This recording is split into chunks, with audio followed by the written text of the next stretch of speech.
Bon, poursuite du chemin. Cette vidéo, je la fais en marchant. On verra bien si j'arrive à tendre le bras autant de temps.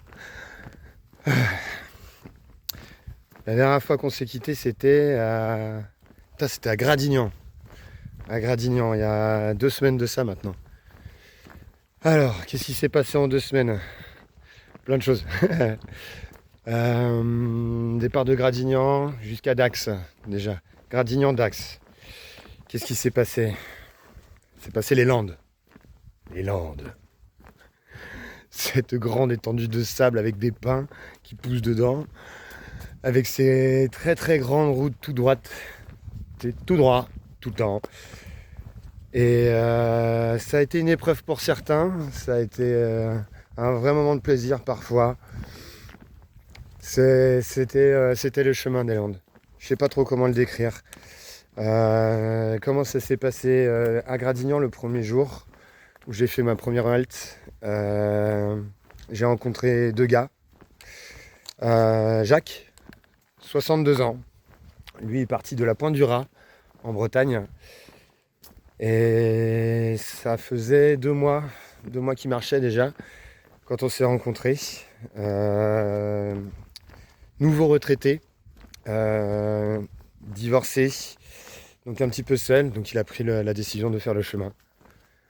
Jacques, si tu vois cette vidéo, j'ai énormément marché avec toi. C'était trop cool, même si tu pètes la nuit.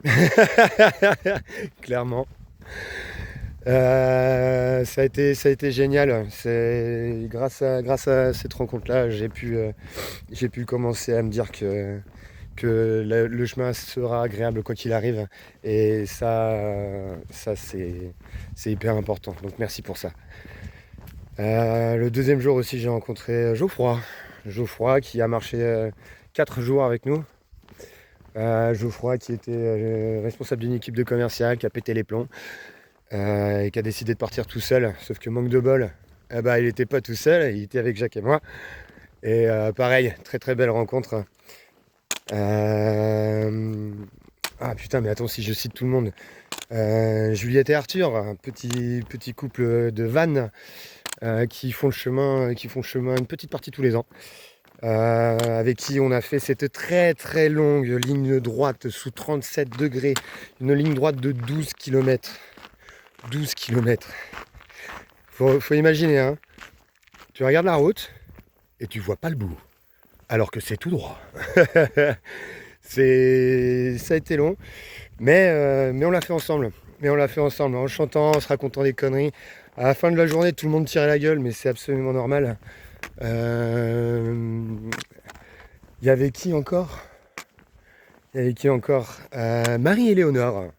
Marie-Éléonore, avocate à Paris, qui fait pareil un petit bout de chemin tous les ans, qui s'est arrêtée à Dax.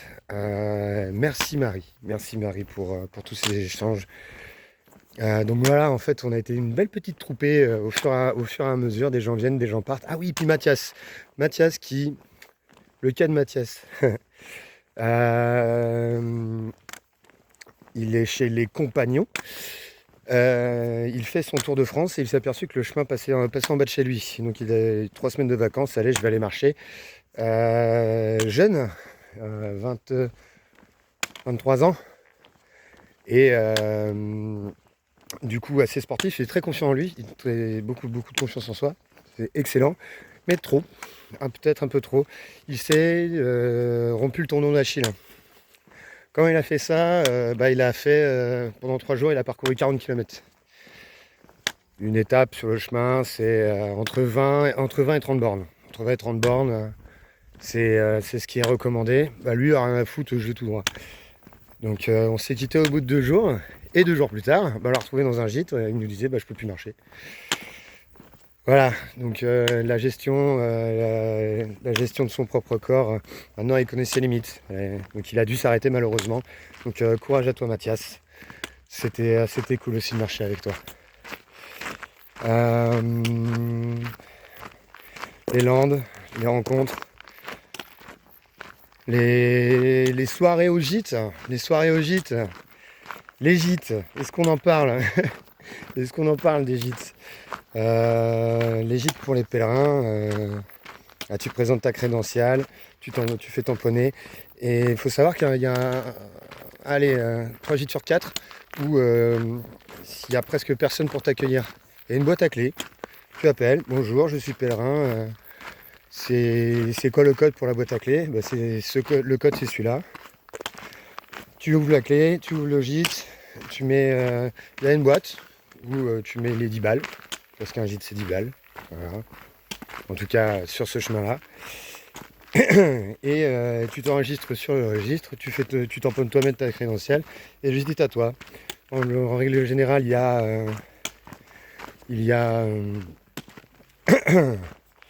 le reste de la bouffe des gens qui sont déjà passés. Donc des pâtes, du riz, des sauces en boîte, des trucs dans le genre. Donc il y a toujours quelque chose à manger en fait, quoi qu'il arrive. Et puis des gens qui viennent au fur et à mesure, que tu verras 2 jours, 3 jours. Et voilà. Donc grosse expérience. Gradignan d'Axe, c'était une très très belle expérience de chemin. Et attends. Ouais, voilà. Parce qu'il faut rester attentif sur le chemin, je vous montre. Voilà, donc sur le chemin de Tours, c'est ces petits trucs là. Si je zoome, ça fait une petite flèche. Donc il faut que je prenne par là et non pas par ici. Voilà, donc il faut rester attentif un petit peu. Et du coup, l'aventure d'Aquoise. Alors, il faut savoir que je suis arrivé le lundi à Dax avec les autres. Et le mercredi commençaient les fêtes, les férias. Du coup, vu que j'ai pas de revenus, je me suis dit que j'allais travailler pendant ces fêtes. Et ça s'est fait. Alors comment ça s'est fait? J'ai pris un carnet, j'ai marqué serveur expérimenté avec mon numéro de téléphone 25 fois par page. Et j'ai fait des petits bouts que je distribuais dans tous les bars en disant est-ce que vos équipes sont complètes, machin. Ah bah oui, ça fait 3 ans, 4 ans que mon équipe est complète. D'accord, ok, mais est-ce que tu connais quelqu'un qui cherche? Et j'ai cherché, en 2 heures j'avais trouvé. Dans un bar-restaurant qui ouvrait pour les fêtes. Voilà, son ouverture c'était les fêtes. Donc autant dire que ça a été fait, ça a été dans le dur. Mais ça s'est fait. J'ai rencontré plein de gens encore. J'ai une amie qui m'a proposé de m'héberger gratuitement. Le patron nous a entièrement confiance. On a fait la fête quoi. On a fait la fête derrière le comptoir. J'ai eu une journée off pour pouvoir aller voir tout ça. Donc les bandas, les corridas, j'y ai pas assisté. Regarder un taureau se faire buter à grands coups d'épée dans le dos. Pas certain que ce soit quelque chose que j'aime. Donc j'ai pas été voir ça. J'espère qu'un jour ce sera interdit. Désolé à ceux qui trouvent que c'est traditionnel. Ça reste de la barbarie et je pense que l'humanité n'a plus besoin de ça. Qu'est-ce que j'ai vu? J'ai vu ce que c'était que les fêtes. Les fêtes, c'est beaucoup de musique, énormément d'alcool, mais pas de la bière, hein. Du turbo alcool, hein. Les gens ils se dégomment. C'est whisky, vodka, gin, pastis, Suze. La Suze, j'en ai vendu pas mal. Et ça tient le pavé dans le coin, hein. Ça tient le pavé full budget.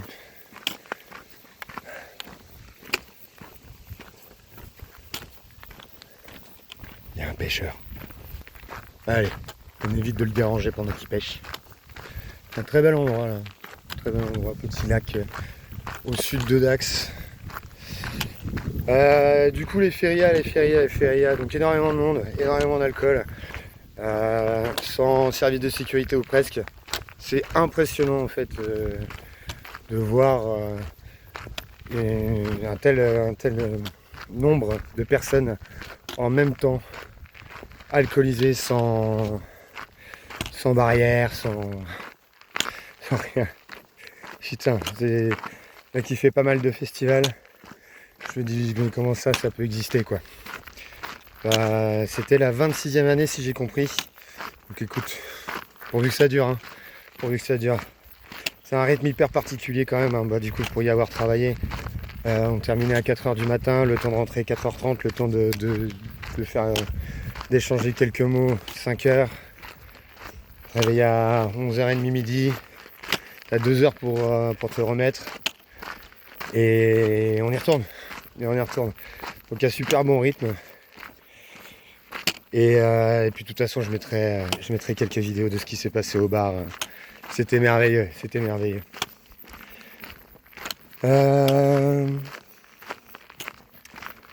Donc très épuisant, une journée off, hein, ça s'est terminé le dimanche.